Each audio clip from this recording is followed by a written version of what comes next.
Ladies and gentlemen, welcome to ECLECTICKA. Welcome to ECLECTICKA. I am Seven, and we've got Drew and CC. How you guys doing today? Good. I did a little bit of a little bit of what? A little bit of a break. We missed a couple of shows, man. And in that time, there was so much crap that happened. Like, you got to catch up. Yeah. I did a double hello. I did a video clip of me saying welcome because I wanted to change it up. Mm-hmm. Oh, yeah, you did. I thought that was just you trying to be on like some fly stuff because that's something that they would say in Star Trek. Welcome to good segue. That's whatever. Segue. I don't know. I thought that was kind of like a theme type of thing. Right. Are you into Discovery? You saw the trailer? Yes. You go first, Cece. Go ahead. Ladies first.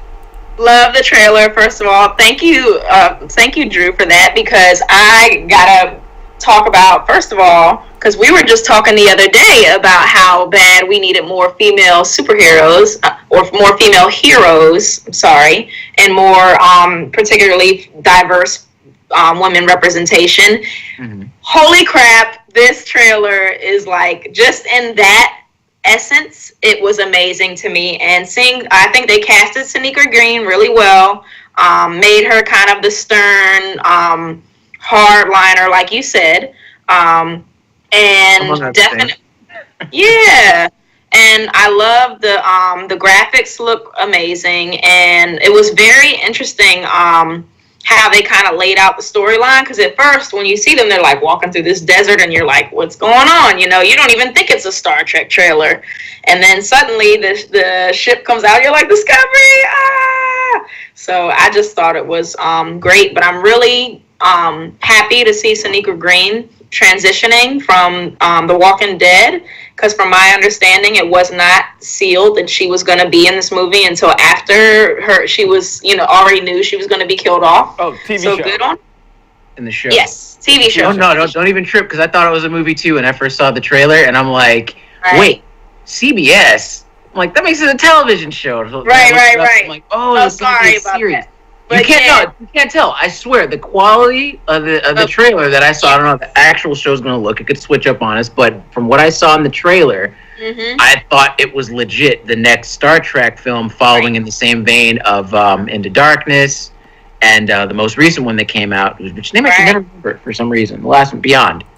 So you're not far off that one. It looks dope. I do think that it's interesting that most of the trailer, is focused on Sonequa Green's character. Yes, it is. I'll look up their names in a moment, but in the meantime, you notice it was Michelle Yeoh and Sonequa Green's characters who took up most of the dialogue and the situational things that go on with their ship, and it looks pretty rad. Pretty rad. Sonequa Green, she's gonna play what the heck?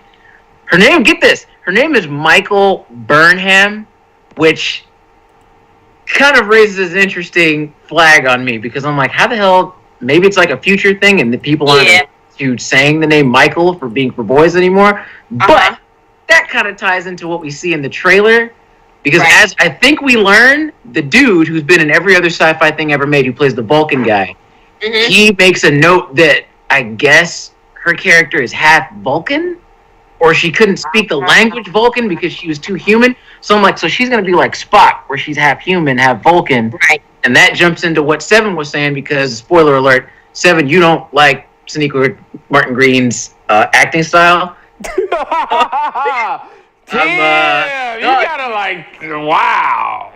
I'm sorry. No. I say straight up, dude, that when it comes to how she acts, I think there was how she was in The Walking Dead. Yeah, which was, I'll let you fill in the blanks for what you're trying to say, Seven, about her as an actress. And I'm going to meet her next week, and she's going to look at me like, bang. And my only thing about that is to back that up. I kept quiet about it, but I'm like, you ever notice how she makes those little odd head gestures where it almost looks like she's a robot trying to figure out the human response for something? She does that a lot. And she did that a lot in The Walking Dead too, so I'm just like, okay, that's just a part of how she acts now. That's it's just like, so it seems like it works for her. It looks And good. I'm sorry, I did have a cognitive moment. I do, of course, it is a TV show, but after seeing the trailer, you're right. I forgot that it was a TV show because it looks like a movie trailer. But It looks strip like with the ships and everything like that, and the right, makeup design for the yes, oh my god, the Klingons. yes, very well done. People actually I know who watched it are divided on that one. Some people love them, other folks they hate it. Do they feel it's overdone? It's a little bit much. I'm okay with it just because we saw the similar design in the newer films. Right. And in my head, Discovery is taking place in the same chronology, the same timeline of the newer films. That's what I thought, at least. I might be wrong. I don't know. But this is supposed to be before, right? I think this is supposed to be the introduction to the conflict between humans and Klingons, correct? Right. possibly. Right. I don't know. But it seems like they've already known the Klingons for like a long time. By the time the series takes place. But I don't know. You know how Star Trek is with its continuity. It could be all over the freaking place. It could be before the events of Generations or whatever. It could be after the events. It could be a completely different thing in another part of like the galaxy or whatever. I don't know. Can I play the race card for a second? Go for it. Can I do it? Because I know, Drew, you don't want me to go there. It's okay? Leave it alone? Go ahead, man. Do what you're going to do. No, I'm saying I got to get a I just want to know cosign. where you're going to go with this. Go ahead. I don't like the fact that every time with certain aliens, they always retreat to the broad noses and thick lips and just certain character traits. Exotic features, more or less. Yeah. Interesting. And I'll leave it at that. That's interesting because I thought you were going to speak on Sonequa Green's character and the typecast more so than the aliens themselves, but that's a very interesting perspective. No, the aliens, it's just interesting that basically any black traits that you can throw in, I just see the consistency in that. You don't see aliens with Caucasian traits that often. No, with Star Wars. Well, that's just like Trek, that's not necessarily true. No? There's the Borg, which they're all pale, they're all gaunt, they have like this really weird H.R. Geiger type of look to them. You have aliens that are very much like blonde, blue-eyed, but they're like emotionless. Okay. You got cyborgs. Star Trek, it's kind of hard to, it's not that it's not a legitimate gripe, Seven, but I just don't think it is indicative of Star Trek being messed up, just as opposed to some individual who had a say in how the character should look. Because Star Trek is not really about that at all. It's not about that, but there is a consistency. Not so much, though, even with the Klingons. Maybe part of it, though. I mean, look at this. I'm just saying. In the new one, yeah, but show me the other iterations of the Klingons. They're very different.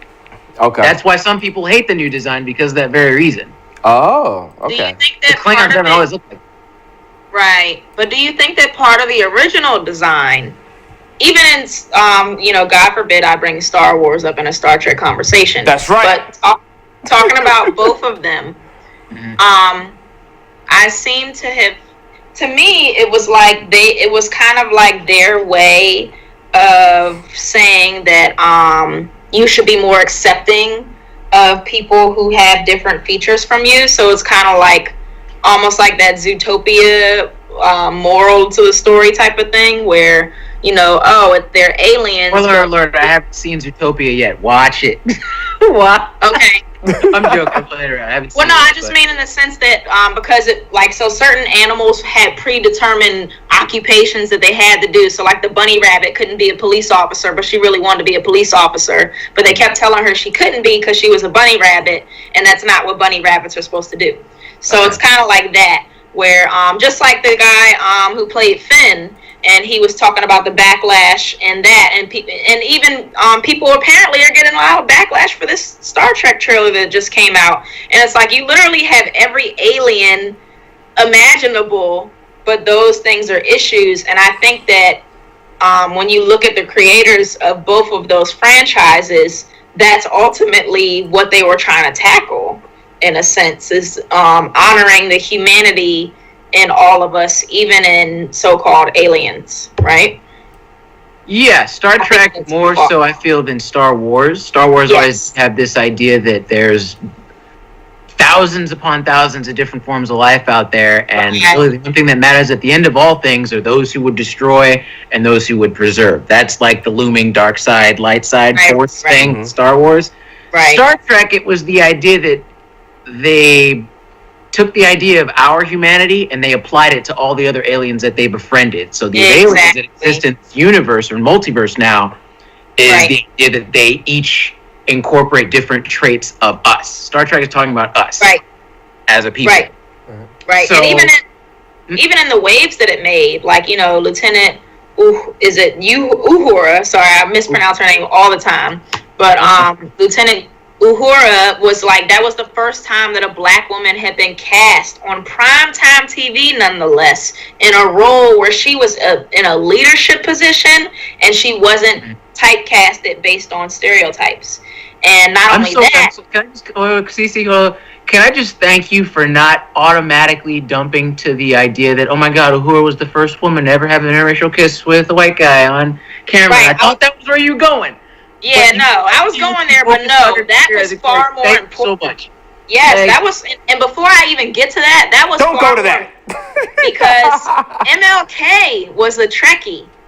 MLK was a Trekkie, and so was Coretta, and it was apparently one of the few TV shows that they would let their kids watch because it portrayed a diverse group of people interacting in a way that was very humane, in a way that was very respectful and dignified. Well, he told her to stay on to keep the role. She wasn't gonna take the role. Yeah, he told her, he was like, you can't leave this show, because she wanted to do the theater. And he was like, you can't leave that show. Like, this show is bigger than you. Your role is bigger than you. And as a result, she stayed on. And that's what led to all of the things that followed. First interracial kiss. But that's like the tip of the iceberg. That's like summing up MLK and I Have a Dream. Like, there's so much more to Star Trek than that. And so much more to Michelle Nichols and all of that. And George Takei, you know, who was groundbreaking and an icon in his own right. So yeah, Star Trek, in my opinion, from the cast to the, the storyline was definitely a lot more progressive and a lot more inclusive. Random, do you know George speaks Spanish fluently? George Takei? Mm-hmm. Oh, Takei. That doesn't surprise me. So he's got 3 on board. He can say "oh my" in English, he can say it in Japanese, and he can say it in Spanish. Hell yeah. And whatever other languages that he may know. Like, what city is he from? I wonder if that has something to do with it. Because I know people who are from Brooklyn who just speak fluent Spanish because they grew up in Brooklyn. Yeah, he grew up in an area where they spoke Spanish. Mm-hmm. Nice. I have a gripe, actually, with the Star Trek Discovery trailer. One gripe. So, you notice there's the one actor who, Doug Jones, he's actually a pretty dope actor. He's known for doing a lot of the...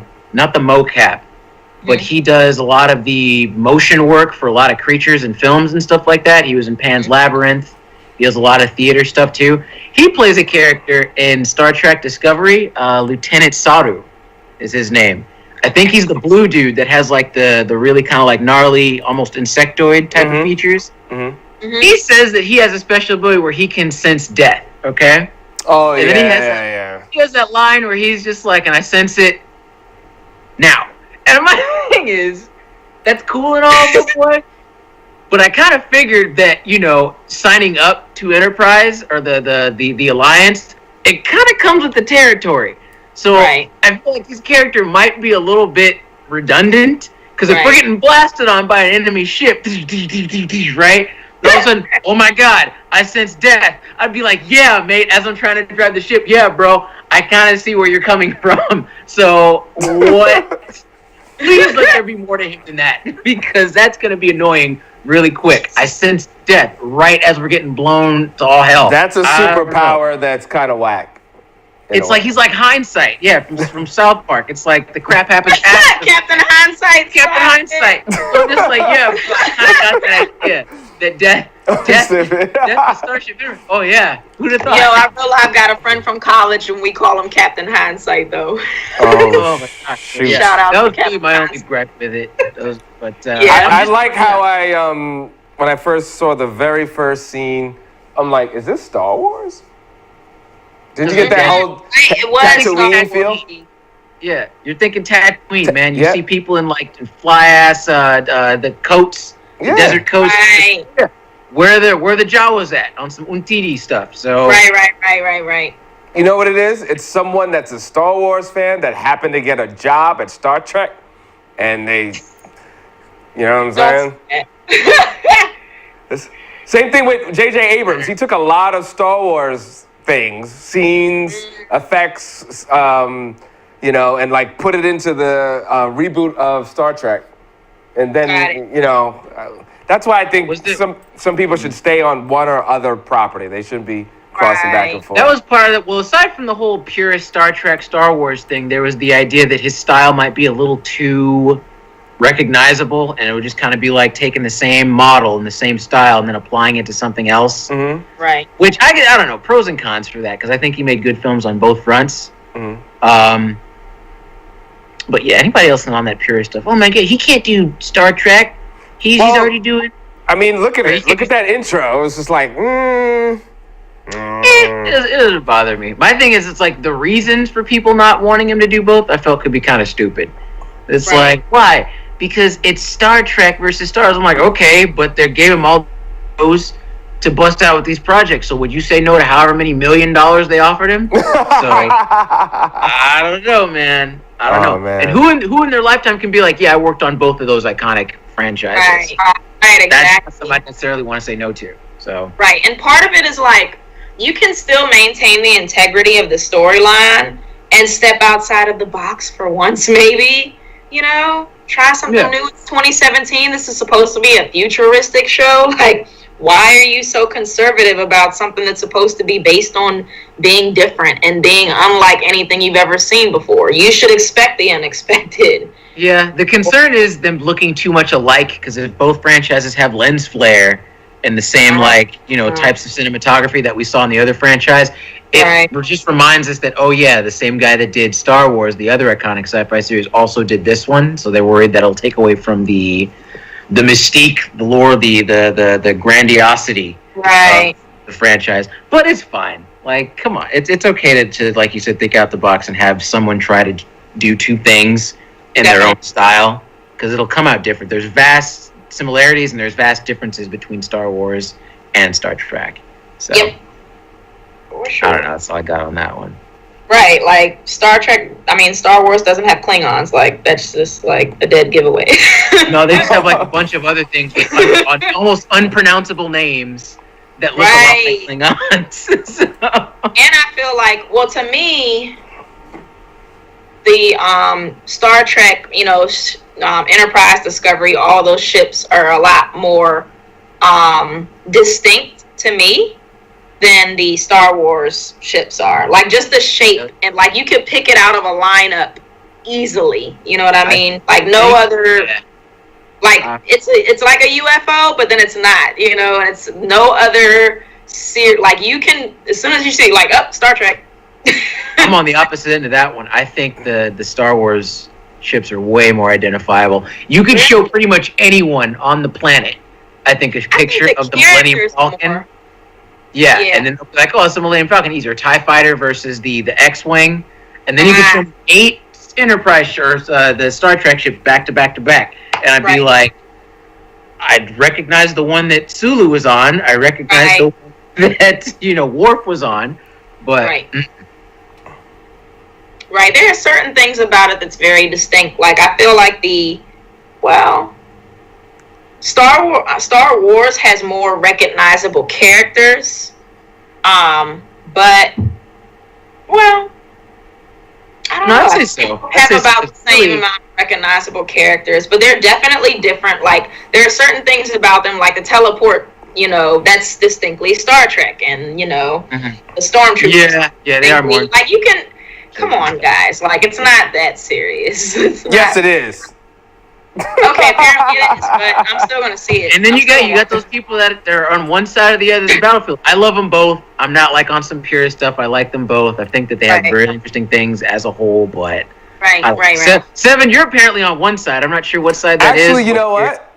No. I appreciate what they both bring to the game. I do favor one more than the other, but I would say that I like their differences, and I hope as they keep developing, they don't just become one big science fiction franchise. You know what I mean? Yeah. You know, because I think there are a lot of people that aren't fans really of either, and they just got a bunch of jobs and they want to write, or they want to make creatures, and they don't keep the energy that made us fall in love with both of them as separate entities. Yeah, and that's kind of unfortunate because there's far too many people who have the talent and the passion, you know, and not just wanting to collect the check more or less. So it's like, you got to have your heart in it at least a little bit, at least be into sci-fi enough to respect the you know, the creative direction of the series and the movies or whatever the case may be. Yeah. I would say any project. I think any project. You remind me of Mass Effect 2. That's another thing I was going to say earlier. Certain parts of that ship, and when they're out there doing their thing, I'm just like, dude, this totally reminds me of Andromeda right now. I don't know if that's a coincidence or if that was intentional, but I'm sure a lot of them are gamers, so, you know. I'm pretty sure. At the very least, they know about Mass Effect. So like you do in the Mass Effect game. So. You know what's so funny? If you were to show up dressed like this at the next convention, they're gonna think you're Rey. Dude. They're gonna think you're a Jedi. They're gonna think you're Rey. Yeah. That's Rey's outfit. Yeah. Or some form. Or at least Michelle Yeoh's is. Minus the hood. I don't know. Yeah. There's Michelle Yeoh's outfit, but the other one, Empire Strikes Back, and then Rey. Yeah. Yep. Yeah, I think people will probably try to channel more so the spacesuits. Why not? I don't think more people will do it, but I think the die-hard armorers and builders will go for that. Those are like, you know, a little more distinct. I think what's the most distinct about Star Trek is when you have the costumes involved are the Klingons. Yes. And the uniforms. The uniforms, those are the two. Right, just that pin alone, you know. Yeah, most people that do cosplay as Star Trek characters, they'll go for one of those. Yeah. That essentially is, okay, if we have to compare it that way, the Jedi outfit is to Star Wars. I'm sorry, no, let me rephrase. The Alliance uniforms that they have for Star Trek, their iteration of the Jedi outfits. That's how I got for that. Yeah, they're very distinct and very recognizable. The multiple takes that we've had on those, and that is actually kind of cool because then you have the ones from the different shows where you have Enterprise, you have Next Generation, classic one, you have the ones from the film, you have the ones from the other films with Kirk and oh my God, the guy that passed that was Spock, Mr. Spock. Right. Well, Seven, please tell me his name because I don't know why the hell I'm spazzing. For Leonard Nimoy. Why did I not remember that? Leonard Nimoy. So from his iteration, you got all kinds of stuff that you can play with cosplay wise, or how their outfits work. Can I ask you a question? In your opinion, why do you think Buck Rogers or Galactica never really got as big as Star Trek or Star Wars? Because Buck Rogers, while it was kind of like a pioneer in the genre when it came to making giant space opera adventures, it didn't when it came to their characters. It just did, like, straight up, dude. And then when it comes to Battlestar Galactica, arguably they were the ones that made everybody take the sci-fi genre seriously with the later iteration of that they did with the series. That Edward James Olmos in it. That was some of the best writing I'd seen come out of sci-fi in like a long ass time when I got into that one. So, and part of it's accessibility too, right? Because Star Trek was on network television, right? And it eventually got syndicated. Whereas Battlestar Galactica was like what sci-fi, so it's like unless you had that channel, you're not gonna automatically have access to it. Well, originally it was a. Was it a network show ever? It was. I think so. I think it was. It was a network show. Yeah. Yeah, it was a network show. It had like a cult following, but it still had a cult following even when they made the newer version. But that one had gotten so much cred and like props for its writing and its characters and its acting and stuff like that. Right. But maybe now that it's on cable, maybe that's why. It's possible. And I don't know. I'm just trying to think in terms of like accessibility because it like you said, it does have a cult like following. And there's going to be reboots of those because you know what now the success of all these other things, they're going to try to put it out again. They did try something like that. Battlestar Galactica is kind of a tough one because it has to find its right audience. The other series worked. They tried to make a prequel with Caprica, which I thought was good, but it couldn't find its audience, and they canceled it after a season. And then they had what was supposed to be the prequel for Edward James Olmos's character that they also didn't pick up, and they just made that like into its own miniseries. So, I don't know. It just can't pick up the same type of momentum that Star Trek and Star Wars has. But it's still, not to say that it's not significant. It's still a very significant show, in my opinion. Right. So. Yeah, I'm looking forward to that. But I think that also it seems like even if they were to come up with the concept of a movie, it's like every once in a blue moon a new Star Wars or Star Trek movie comes out, and do you feel like that overshadows it? Like people wanting to get engaged who might not have never watched Battlestar Galactica before. Maybe, but they can't do it right now because Star Trek and Star Wars owns everything. Star Wars has a movie every year, so I don't know. Anyway, all right, so I think we're going to end it there for today. Cool. Devin, you want to see us out? And leave comments. Let us know. SevNetwork.com. Check out all our shows. You can check Sev Network on Facebook and all the other social media, all that other good stuff. And, of course, we're on cable. All the information's on the website. Thank you, Drew. CC. Gotta do the live long and prosper from my trick. I'm Seven, and you're watching Eclectica. And continue watching. Yeah. We out. Yeah, what's